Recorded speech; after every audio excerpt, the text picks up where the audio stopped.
8वां दिन भी बीत गया। 41 मजदूर अब भी सुरंग में फंसे हुए हैं। 7 दिन तक तो मजदूरों की संख्या भी 40 बताई जा रही थी। यह अव्यवस्था और नाकामी का नमूना है। इस वीडियो में हम सिलक्यारा टनल हादसे की ताजा स्थिति के बारे में जानने का प्रयास करेंगे। यह भी जानने की कोशिश करेंगे कि किस तरह से एक के बाद एक रेस्क्यू ऑपरेशन फेल होते चले गए और किस तरह मीडिया सरकार की नाकामी उजागर करने के बजाय खबरें प्लांट करती रही। आप वीडियो पूरा नहीं देखते तो मेरी मेहनत बेकार चली जाती है। पूरा वीडियो देखकर लाइक और कमेंट करते हैं तो ये मेरा बोनस होता है। चैनल सब्सक्राइब करें और बेल आइकन भी जरूर दबाएं। जन सरोकारों की पत्रकारिता को आगे बढ़ाने के लिए आपके सहयोग की जरूरत है। डिटेल डिस्क्रिप्शन में देख सकते हैं। नमस्कार, आप देख रहे हैं सरकार की नहीं सरोकारों की बात बोलेगी। मैं त्रिलोचन भट्ट। 41 मजदूरों को सुरंग में से बाहर निकालने के सभी दावे और प्रयास अब तक फेल हुए हैं। इस बीच ह्यूम पाइप का जिक्र बार बार हो रहा है। जानकारों के अनुसार किसी भी सुरंग के निर्माण के समय एक ह्यूम पाइप भी लगाया जाता है ताकि इस तरह का कोई हादसा हो तो फंसे हुए लोग इस पाइप से बाहर आ सकें। लेकिन इस निर्माणाधीन सुरंग में वह पाइप नहीं था। पिछले एक हफ्ते में इस तरह का एक पाइप मलबे में से घुसाने का असफल प्रयास किया जा रहा है। फंसे हुए मजदूरों की हालत कैसी है, इस पर सरकारी दावों पर विश्वास नहीं किया जा सकता। 18 नवंबर को मजदूर संगठन सीटू का एक प्रतिनिधिमंडल प्रांतीय अध्यक्ष राजेंद्र नेगी के नेतृत्व में मौके पर गया था। इस प्रतिनिधिमंडल ने विभिन्न स्रोतों से जानकारियां हासिल करने का प्रयास किया। इन जानकारियों के आधार पर राजेंद्र नेगी ने बताया कि सुरंग में फंसे हुए सभी लोग अब तक सुरक्षित हैं, लेकिन जिस तरह से काम चल रहा है यानी कि रेस्क्यू ऑपरेशन चल रहा है या जिस तरह से एक के बाद एक प्रयास फेल हो रहे हैं, उससे नहीं लगता कि जल्दी ही मजदूरों को बाहर निकालना संभव हो पाएगा। हालांकि सरकार और सत्ताधारी पार्टी भी बेसब्री से रेस्क्यू ऑपरेशन पूरा होने का इंतजार कर रही है। ऑपरेशन सफल हो जाता है तो वे जश्न मनाएंगे। रेस्क्यू ऑपरेशन में बेशक अभी सफलता बहुत दूर नजर आ रही हो, लेकिन जश्न मनाने की तैयारियां अंदर खाने तेजी से चल रही हैं। इस तरह के जश्न से उन गंभीर सवालों को पीछे धकेलने का प्रयास किया जाएगा जो इस हादसे के कारण खड़े हुए हैं।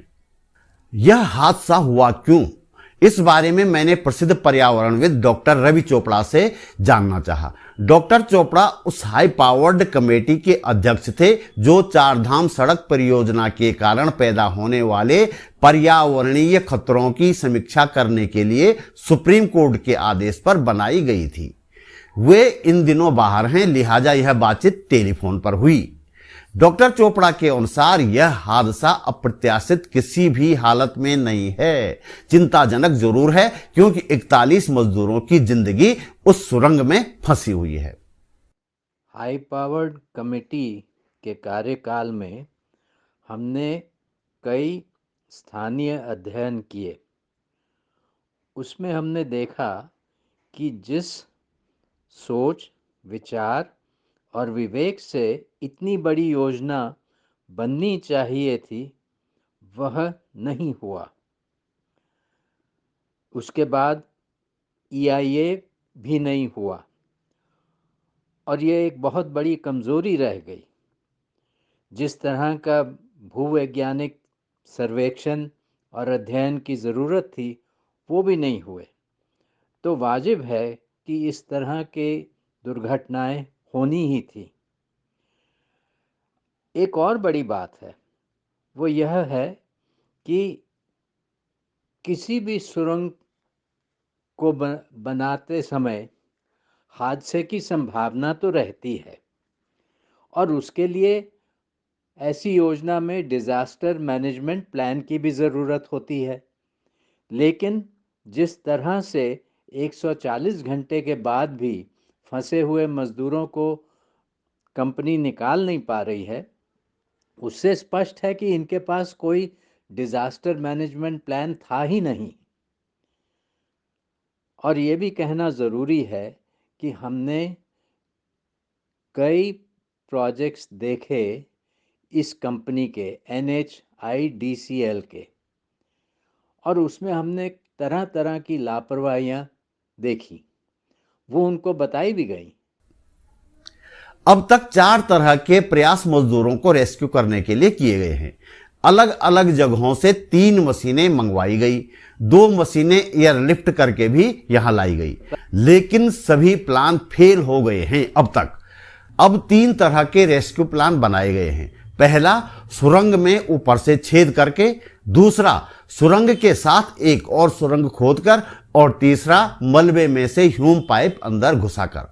जिन सुरंगों को खोदने के लिए बड़ी से बड़ी मशीनें हर समय उपलब्ध रहती हैं, उस सुरंग में से कुछ मीटर मलबा हटाने में हमारी मशीनरी 8 दिन में भी सफल नहीं हो पा रही है। फिलहाल रेस्क्यू ऑपरेशन 2 दिन से बंद था।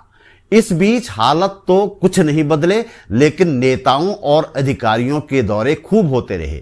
पहले केंद्रीय सड़क राज्य मंत्री VK सिंह पहुंचे, फिर PMO के सचिव मंगलेश घड़ियाल पहुंचे, और फिर परिवहन व राजमार्ग विकास मंत्री नितिन गडकरी भी आए।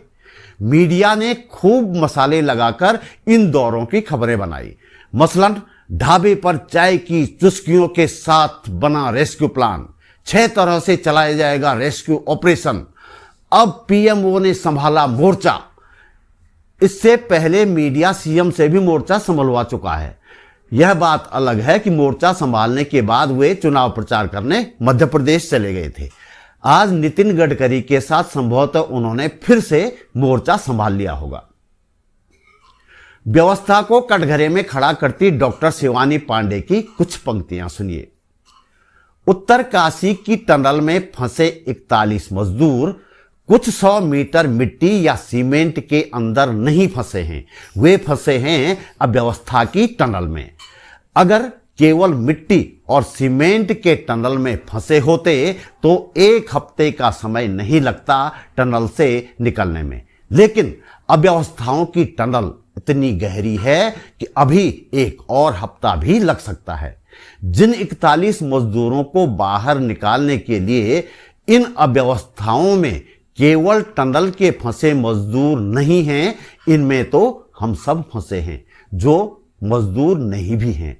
वो महिला भी फंसी है जो खुले आसमान रूपी टनल में अपने बच्चे को जन्म दे रही है। जोशीमठ के लोग भी हैं जिन्हें अव्यवस्थाओं की टनल की जमीन के अंदर खींच रही है। वो लड़की भी है जो देहरादून की सड़क में बिना बीमारी, बिना गाड़ी की टक्कर के एक टनल रूपी दीवार के गिर जाने से इस दुनिया को अलविदा कह गई। वो युवा भी हैं जिनकी नौकरी हाकम सिंह और बीजेपी कांग्रेस के नेताओं के टनल में चली गई। तो कौन नहीं है अव्यवस्थाओं के टनल में फंसा? हम सब इन्हीं अव्यवस्थाओं के टनल में फंसे हैं। केवल 41 मजदूर नहीं, 140 करोड़ लोग हैं जो अपने अपने गांवों, कस्बों, शहरों, राज्यों की टनलों में फंसे हैं। अगर केवल टनल में फंसे होते तो निकल चुके होते। इस वीडियो में इतना ही। जल्दी मिलते हैं एक और वीडियो के साथ। नमस्कार।